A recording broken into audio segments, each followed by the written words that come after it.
Hello, everyone, and welcome to the Prepper portion. This is Judith Garden.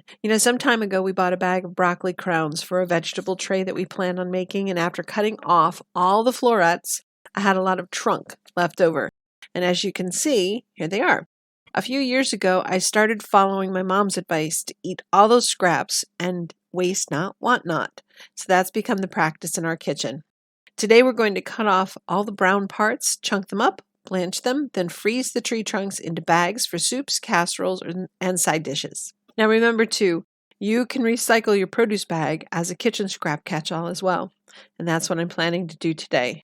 The good pieces are going to drop into my Pampered Chef medium colander, while some of the pieces already being in the perfect sizes I can just plop in. Others are going to need to be cut. So I'm going to shift it into high speed mode and show you what goes down.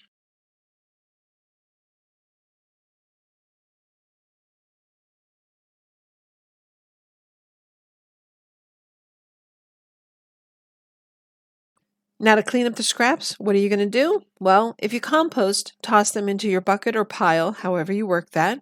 But another idea is, and it was one I plan on using this spring, early enough so that it has chance to nourish our soil in our new garden plot. I'm going to puree them and pour them into the garden beds and help the gardens repair themselves. In our case, I'm doing this because I don't want certain wild animals coming around and sniffing around our yard. So I'm hoping this will deter any of that. And also our ground is somewhat frozen still. So we're going to throw some of what we're processing in the kitchen right now into the trash because I cannot get that poured out just yet. That's not my favorite choice, but it is the only choice that we might have at certain times of the year if the ground is frozen. But like I said, I want to try and reduce as much of our scrap waste as possible.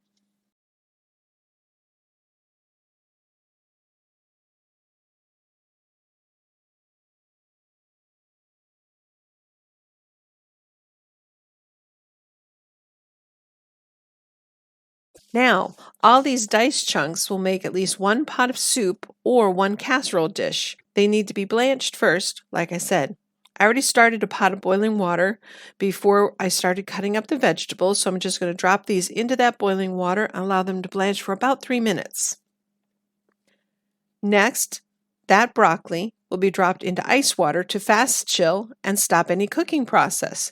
Then using a bag I made up earlier with my vacuum sealer, about 8.5 by 11, I'm going to plop those into that bag, vacuum seal it, and it will become part of our freezer food storage.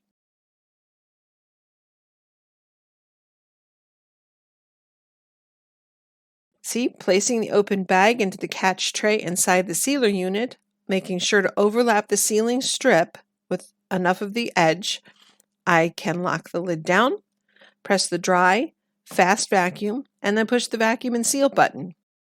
Sorry about some of the fuzzy frames. Our counter vibrates a lot when I turn the vacuum sealer on. After sucking out every ounce of air it can, the vacuum sealer turns on the heat strip, alerts me with the red light, and once it turns off, it's ready to rock and roll. Now, I take a precaution. I always seal a second strip just to make sure absolutely no air is going to get in, and voila, all done.